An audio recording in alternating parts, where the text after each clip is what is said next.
সারহান হিমাচল প্রদেশের একটি ছোট শহর। এখানে অবস্থিত 800 বছর পুরনো একটি মন্দির। দিনটা আমাদের শুরু হলো ভীমকালী মন্দিরের ঠাকুর দর্শন করে। ফিরে এসেই ব্রেকফাস্ট করলাম কড়াইশুঁটি কচুরি এবং আলুর দম দিয়ে। তারপর আবার আমরা বেরোলাম আপেলের বাগান দেখতে। তো চলুন আমরা সেই গল্পটাই। সকালে উঠে কিছুক্ষণ পরে ফ্রেশ ট্রেশ হয়ে আমরা বেরিয়ে গেলাম ভীমকালী মন্দিরের দিকে, যেটা আমাদের হোটেলের থেকে একটুখানি এগিয়েই পড়ে। হ্যাঁ, আমাদের হোটেলের খুবই কাছে, মানে প্রায় বলতে পারেন 5 মিনিটের মতো কাছে। তো এগোতে এগোতে আমরা যেতে যেতে পৌঁছে গেলাম ভীমকালী মন্দির। ভীমকালী মন্দিরে হিন্দু ও চীনা উভয় স্থাপত্য শৈলীর প্রভাব রয়েছে। ভীমকালী নামক একটি প্যাগোডার শৈলীতে এটিতে তির্যক স্লেটের ছাদ, সোনার টাওয়ার এবং রূপালী দরজা রয়েছে। বর্তমান ভীমকালী মন্দির 1927 সালে নির্মিত। কাছাকাছি পুরনো মন্দিরটি প্রতিস্থাপন করেছে, যার একটি চমকপ্রদ কাহিনী রয়েছে।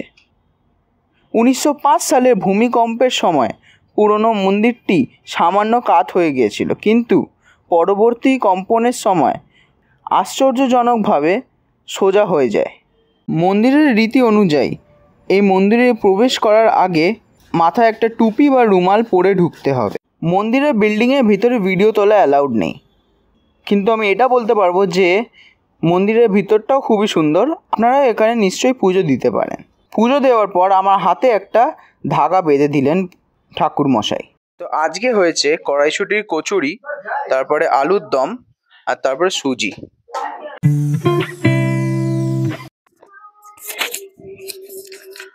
তো এখন আমরা যাচ্ছি অ্যাপেল গার্ডেনে।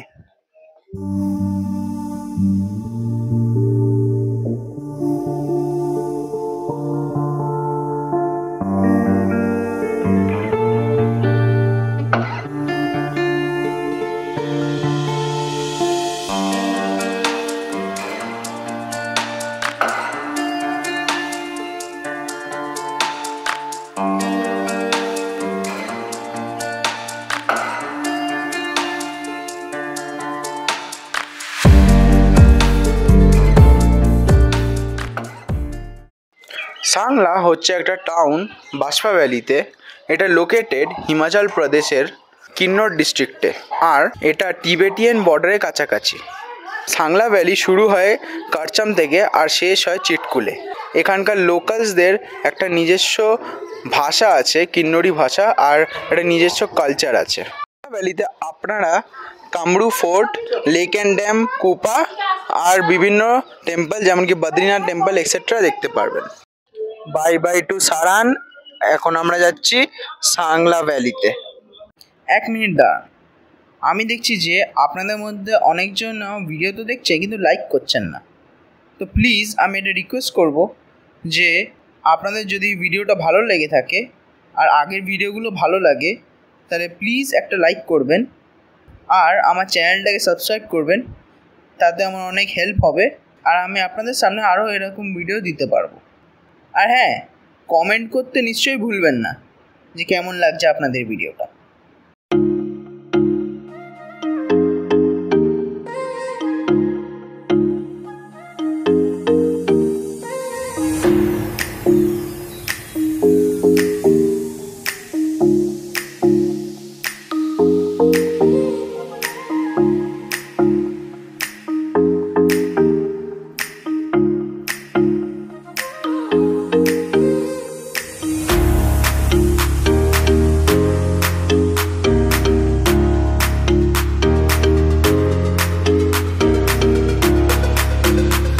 গাড়ির টায়ার চেঞ্জ করার জন্য আমাদের গাড়ি দাঁড় করানো হয়েছে, আর আমাদের গাড়ির হাওয়া চেক হবে। তো ততক্ষণ চলুন কিছু কিনে নেওয়া যাক, স্ন্যাক্স টাইপের।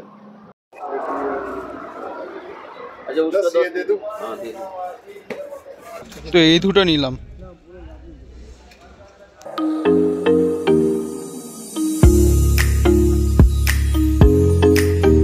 আর আমাকে এটা বলতেই হবে যে দার্জিলিং এর পাহাড়ের রাস্তার থেকে হিমাচলের পাহাড়ের রাস্তা অনেক পার্থক্য। এখানকার রাস্তাগুলো একটু ওয়াইড আর প্রচন্ড ভালো রাস্তা।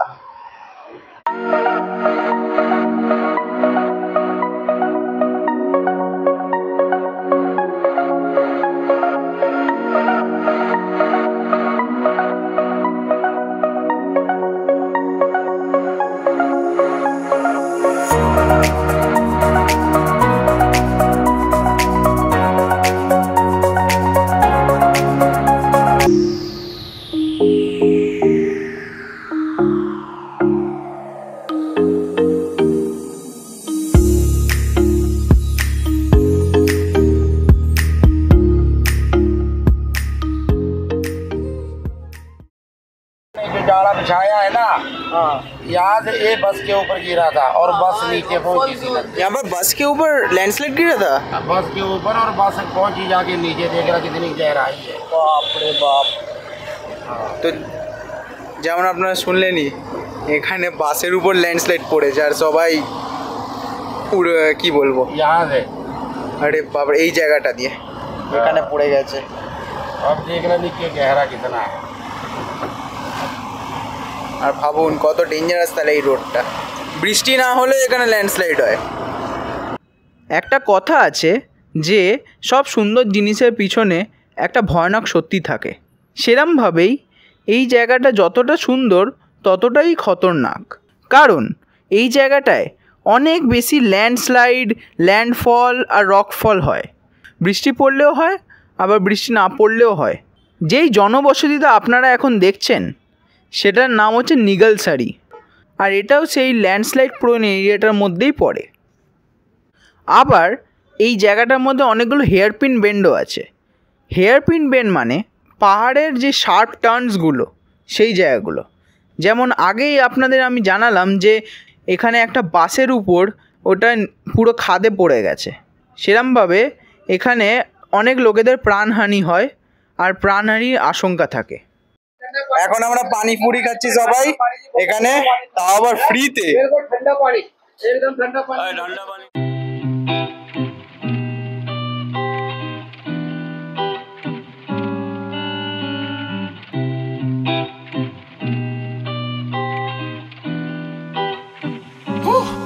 Yeah.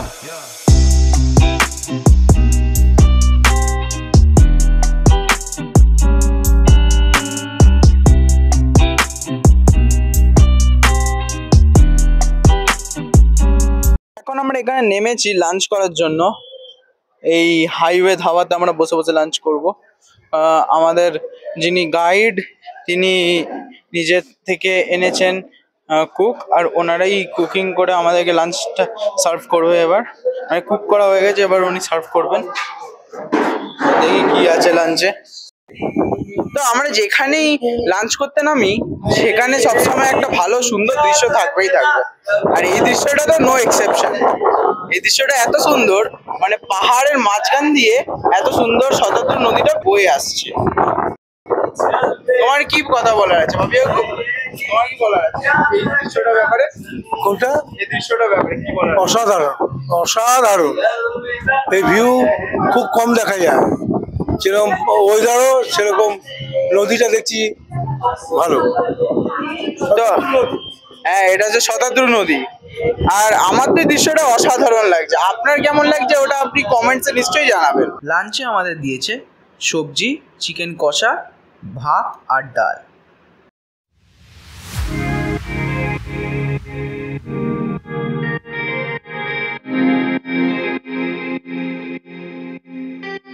তো আপনারা যে রাস্তাটা এখন দেখছেন, সেই রাস্তাটা আগে ইউজ হতো, কিন্তু ওখানে অনেক বেশি ল্যান্ডস্লাইড ফ্রিকোয়েন্টলি হওয়ার জন্য ওই জায়গাটা প্রচুর ডেঞ্জারাস বলে এই ব্রিজ দুটো বানানো হয়েছে।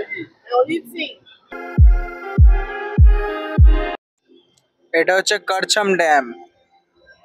দেখুন একবার ড্যামটার পিছনে কত জল আছে, ভর্তি জল। ওই দেখুন কত দূর অব্দি জলটা গেছে। এটা হচ্ছে কারচাম ড্যামের জল। এটা হচ্ছে কারচাম ড্যাম, এটা হচ্ছে জলটা পুরো একদম লেকের মতো বানিয়ে রেখেছে। লেক না, নদী বলতে পারেন।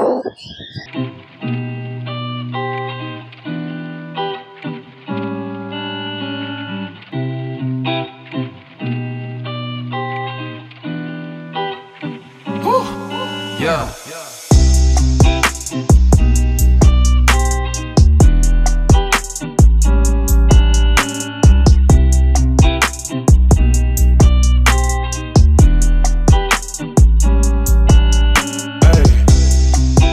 তো এরপর ডিরেক্টলি আমাদের গাড়ি থামলো গিয়ে সুসাইড পয়েন্টে। হ্যাঁ জানি সুসাইড পয়েন্ট শুনতে খারাপ লাগে, কিন্তু জায়গাটা খুব সুন্দর আর পুরো একটা ভিউ পয়েন্ট।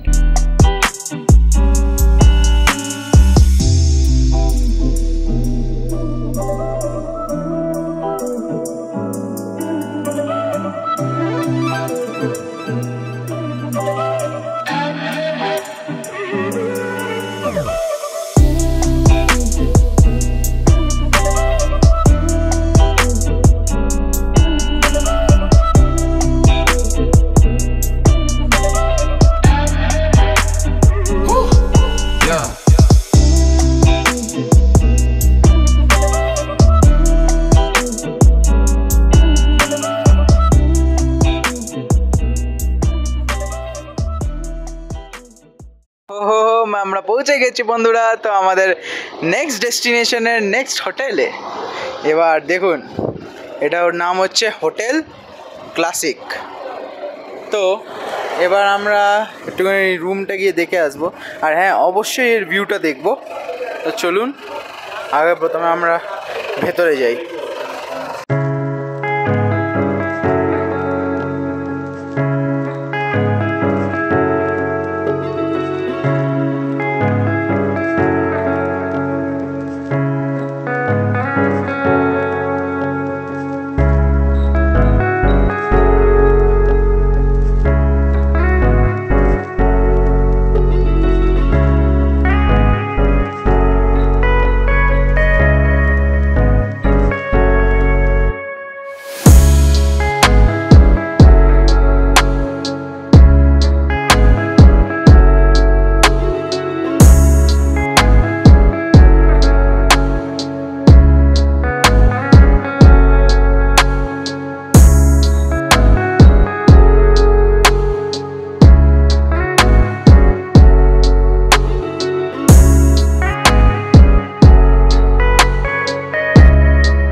তো আমি আমার ব্লগটা এখানেই শেষ করছি।